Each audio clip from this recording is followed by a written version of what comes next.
Welcome back to another actually, not another Let's Play of, I'm so used to saying Ocarina of Time. Jeez.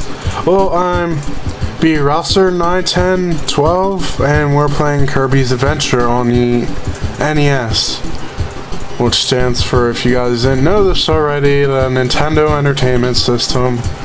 I'm sort of getting tired of I sort of got tired of Zelda for a while, trying to commentate over it. So I want to do one of my favorite NES games ever made, Kirby's Adventure. They actually did a remake of this. Yeah, they did a remake of this for the GBA called Kirby's Nightmare in Dreamland, but I like this title. I don't know, I'm more fond of this 8-bit version. It's just more appealing to me because I did have the GBA one. I used to have it, I don't have it anymore. And I got this game off the Virtual Console for the Wii. So I just wanted to show this thing off, and no, I didn't play it off the Virtual Console for the first time. My cousin had this game before, and I remember playing it as a kid and epically failing because I really sucked back then as a gamer. You want to know how much I sucked as a kid? Well, I could not beat Sonic the Hedgehog 2 at all. I couldn't even get past Chemical Plant Zone. Well, there's occasionally I did, but then I just lost after that level. And we're at one of the little mini games of Kirby, the crank machine or whatever. It's probably the most easiest one-up mini game you ever play. All you need to do is hold A to line up the claw to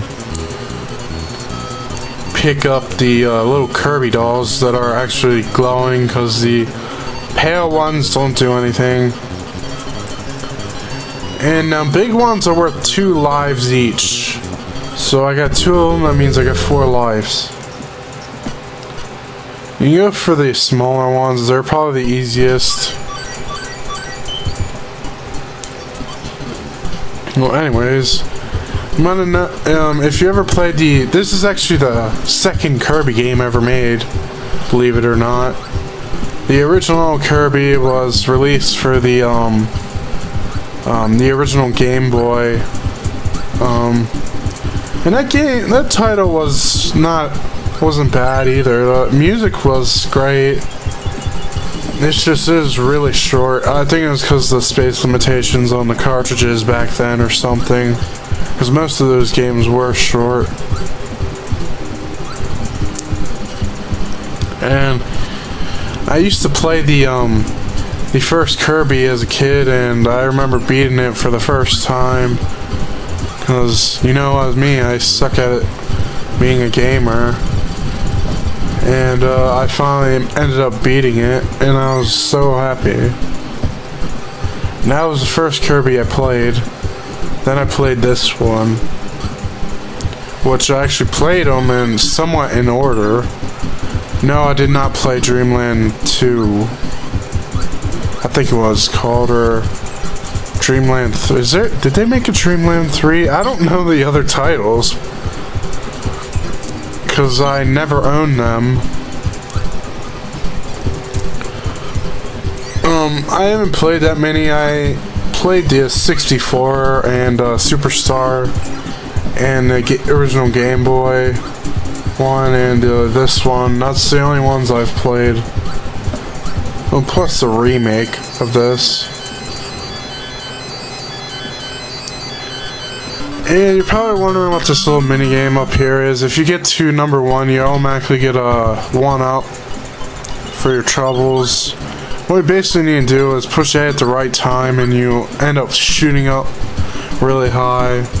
It's all about the timing, that little thing.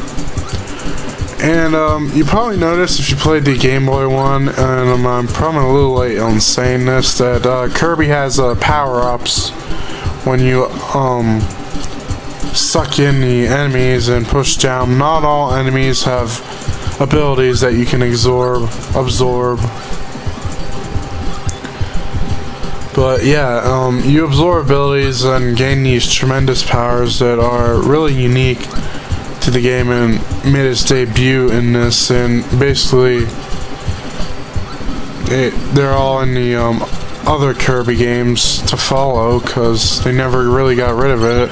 I like what the 64 game did with the power-ups. They made it have you have the same type of moves and everything. Added some new power-ups. I think they added some new ones or kept the same. But you can combine two power-ups to create a specific power-up depending on how you combine it, because there's like an earth power-up, a fire power-up, electric power-up, there's boomerang power-up, a sword power-up, and depending on which way you can find it, you can get one like the best power-ups in the 64 game. So although I'm not like a huge fan of Kirby, I really like the games. They're really good. I like the music in this one. I love the soundtrack. It's really appealing to me. And the gameplay is really fun too. I can go back and play this game all I want.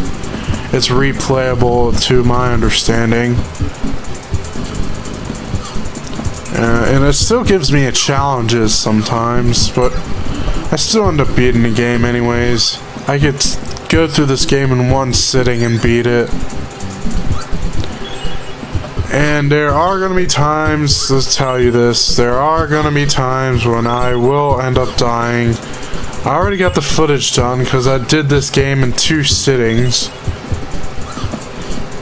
Mainly because the first sitting, I had to go to school. Well, not go to school, I had to go to bed because it was late. Anyways. I know I promised you guys the Majora's Mask playthrough. I'll do that next, but I already mentioned this, but I'm getting sick of Zelda for a little bit. And I wanted to try something different in 2D. And originally I was going to play Nightmare in Dreamland, but I don't know what's going on. My recording software... It's not really my recording software. When I record Minish Cap, it worked perfectly, but now it's acting up. Not the emulator, but the recording software, because every time I try to record, it has this really bad slowdown when I try playing the game, and the recording ends up slowing down too. I don't know what's going on. I don't know why it's just starting to do this. I don't know, maybe my computer. And we meet one of the easiest bosses ever, especially with the type of power-up I have. It's it's a tree with a face. I don't know the enemy names. I know they have specific names. I know Waddle Dee. That's about it, though.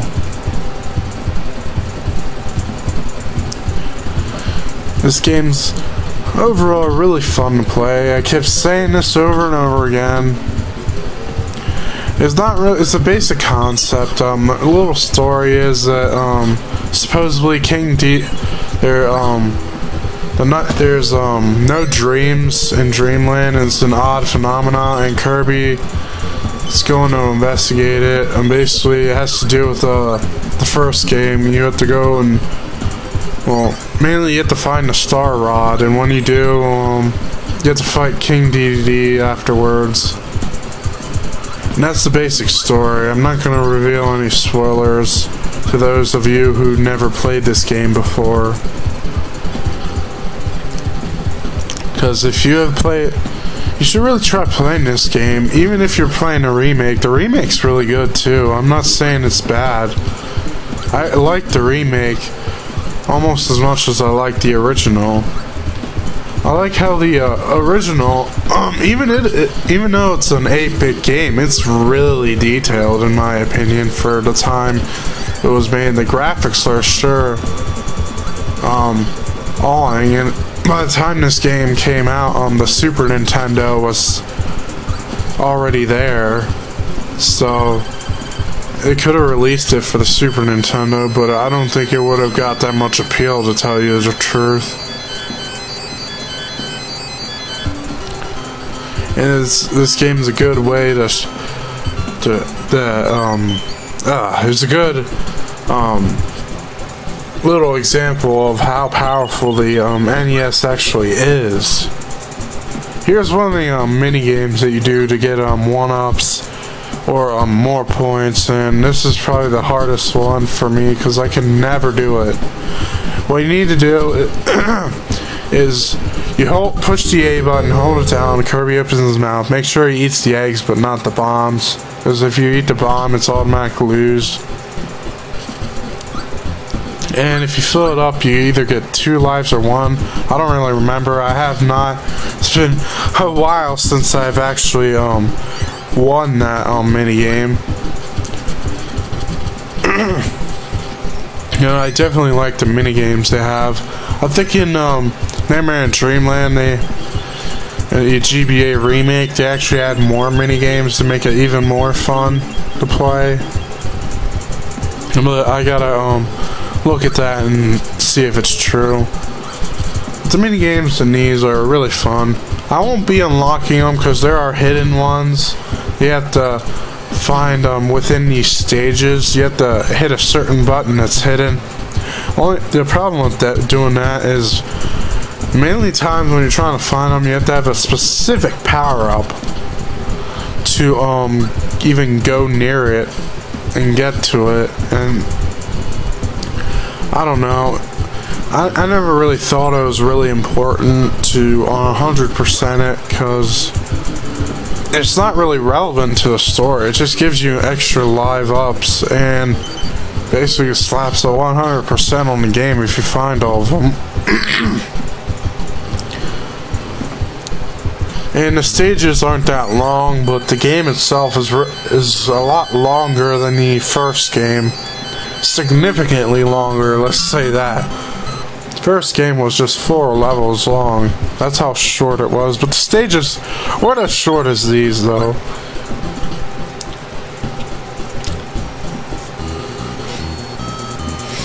And I maybe will be, thinking about cutting the mini games I've already done out. But that's definitely maybe. I don't know. It depends on my mood. I know, you're probably thinking I'm lazy, and that's partly true. You know what? I will edit these out. It's just for the first couple videos. Maybe when I get all the maybe when I get all the mini games shown off, I will start editing them out.